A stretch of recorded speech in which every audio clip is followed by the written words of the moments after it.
11,700 feet की ऊंचाई पर बसा हुआ केदारनाथ धाम भगवान शिव के 12 ज्योतिर्लिंगों में से एक है। कहा जाता है कि महाभारत के बाद पांडव अपने पापों से मुक्ति पाने के लिए शिव जी की तलाश में यहाँ आए थे।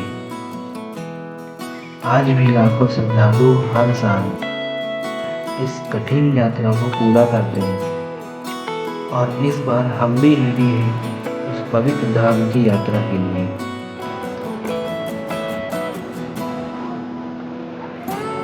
तो दोस्तों, बाबा केदारनाथ के दर्शन की मेरी यात्रा 11 मई 2026 को शुरू होती है। सबसे पहले मैं अपने होम टाउन से ट्रेन पकड़कर 350 किलोमीटर के सफ़र करके सतना स्टेशन पहुंचा। यहाँ बागी के फ्रेंड से मिलकर ट्रिप के लिए कुछ ज़रूरी शॉपिंग की है। शॉपिंग के बाद शाम होते ही मैं अपनी नेक्स्ट ट्रेन पकड़कर 836 किलोमीटर के सफ़र करके मैं पहुंचा गाज़ियाबाद स्टेशन। फिर गाज़ियाबाद से हरिद्वार के लिए ट्रेन पकड़ा। थोड़ी ही देर बाद मेरा नाश्ता आया और ये शताब्दी का कॉम्प्लीमेंट्री ब्रेकफास्ट था। पूरे 4 घंटे के बाद 228 किलोमीटर का सफ़र करके फाइनली 13 मई को मैं पहुंचा हरिद्वार। हरिद्वार से सोनप्रयाग के लिए मैंने शेयरिंग टैक्सी पकड़ी, जिसमें पर पर्सन का कॉस्ट 800 रुपये था। हरिद्वार से सोनप्रयाग की दूरी 227 किलोमीटर थी। सोनप्रयाग की तरफ बढ़ते हुए रास्ते में एक से बढ़कर एक पहाड़ी नज़ारे देखने को मिल रहे थे। सफ़र भले ही लंबा था, लेकिन उतना ही खूबसूरत भी था। लगभग 141 किलोमीटर का सफ़र तय करने के बाद हम पहुंच गए माँ धारी देवी मंदिर। उत्तराखंड के सबसे प्रसिद्ध और आस्था से जुड़े मंदिरों में से एक। अलकनंदा नदी के किनारे स्थित ये मंदिर माँ काली के रूप को समर्पित है। मान्यता है कि माँ धारी देवी 4 धामों की रक्षा करती है, इसलिए उन्हें रक्षक देवी भी कहा जाता है। पौराणिक कथा मान्यता के अनुसार सदियों पहले अलकनंदा नदी में आई भीषण बाढ़ के कारण एक प्राचीन मंदिर बह गया था। उसी दौरान देवी की मूर्ति बहते हुए धारी गांव के पास एक चट्टान से टकराकर रुक गई। तब ग्रामीणों को एक आकाशवाणी सुनाई दी कि देवी को उसी स्थान पर स्थापित किया जाए। तब से उसी चट्टान पर माता की पूजा की जाती है। 3 रूपों में दर्शन माँ धारी देवी की प्रतिमा का केवल ऊपरी हिस्सा सिर ही पूजा जाता है और माना जाता है कि इसका निचला हिस्सा काली मठ में स्थित है। यह भी मान्यता है कि माता दिन में 3 बार अपने रूप बदलती है, सुबह कन्या, दोपहर में युवती और शाम को वृद्धा के रूप में। मंदिर का शांत वातावरण और अलकनंदा नदी के अद्भुत दृश्य देखकर कुछ समय यहाँ बैठने के बाद हम फिर से सोनप्रयाग की तरफ रवाना हो गए।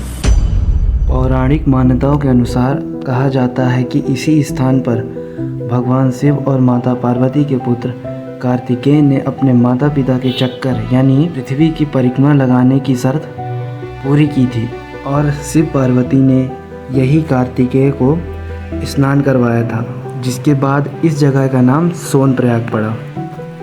अब पहाड़ों के बीच अंधेरी सड़कों पर चलते हुए आखिरकार रात करीब 12 बजे मैं सोनप्रयाग पहुंच गया। काफ़ी लंबा सफ़र हो चुका था, इसलिए सबसे पहले एक रूम लिया, खाना खाया और आराम करने चला गया। सुबह करीब 7 बजे हम तैयार होकर गौरीकुंड के लिए निकल पड़े। सोनप्रयाग से गौरीकुंड की दूरी लगभग 5 किलोमीटर है और यहाँ प्राइवेट गाड़ियों को जाने की अनुमति नहीं होती, इसलिए यात्रियों को लोकल टैक्सी लेनी पड़ती है, जिसका किराया 100 रुपीज़ पर पर्सन होता है। कुछ ही देर में हम गौरीकुंड पहुंच गए।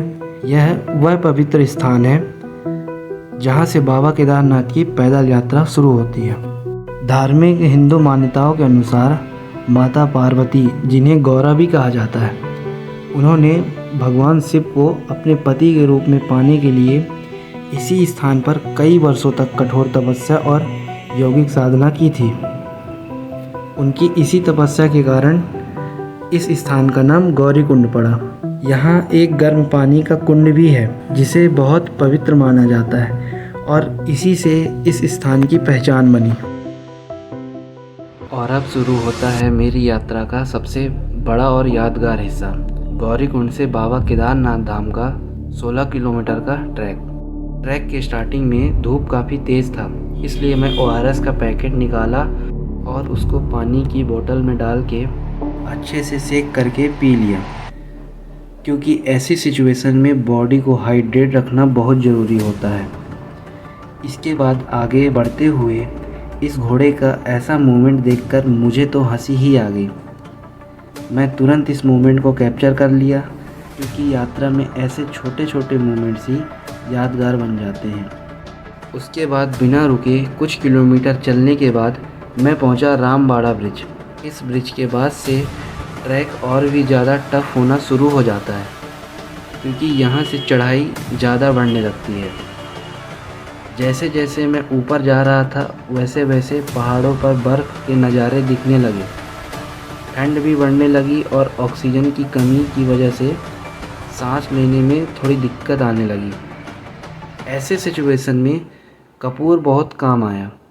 अगर आप भी कभी इतनी ऊंचाई पर ट्रैक करने आएँ तो अपने साथ कपूर ज़रूर रखें। अब 1 किलोमीटर की चढ़ाई बस बाकी थी।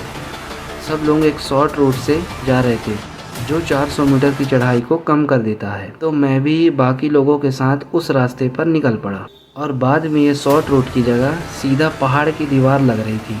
इतनी खड़ी चढ़ाई थी कि नॉर्मल लोगों का चलना भी मुश्किल था, लेकिन मैं अपनी मस्ती में रनिंग करते हुए ये चढ़ाई भी पार कर लिया।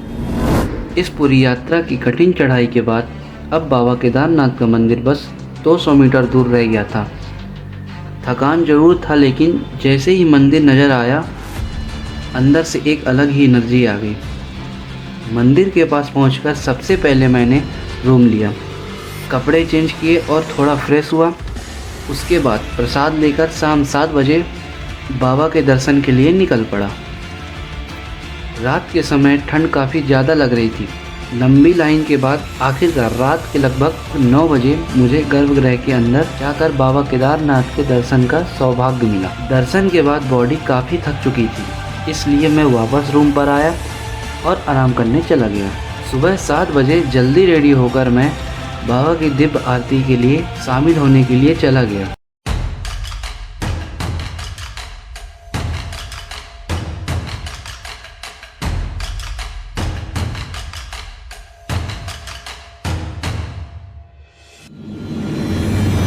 आरती के बाद मैंने भीम शिला के दर्शन किए। ये वही शिला है जिसने 2013 की आपदा के समय मंदिर की रक्षा की थी। उसके बाद मैंने आदि शंकराचार्य जी का दर्शन किया। आदि गुरु शंकराचार्य की समाधि केदारनाथ मंदिर के ठीक पीछे स्थित है।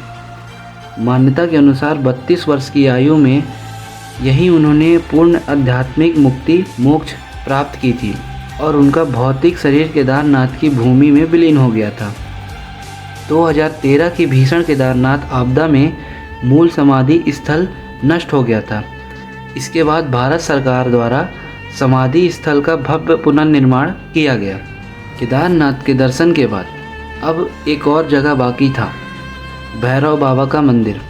मंदिर से थोड़ा ऊपर पहाड़ी पर स्थित भैरव बाबा के दर्शन के लिए मैं निकल पड़ा।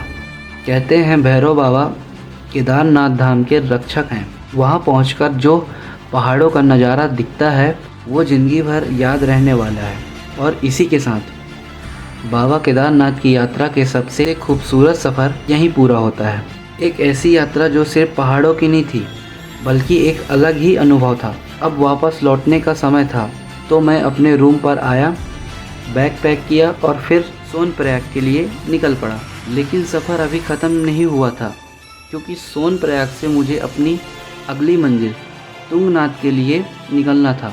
मेरा अगला वीडियो बहुत जल्द आने वाला है, जिसमें मैं आपको तुंगनाथ ट्रिप की पूरी जानकारी दूंगा। तो अगर आप भी पहाड़ों की यात्रा पसंद करते हैं तो जुड़े रहिए। मिलते हैं अगले वीडियो में एक नए एडवेंचर के साथ। तब तक के लिए हर हर महादेव, जय बाबा केदारनाथ।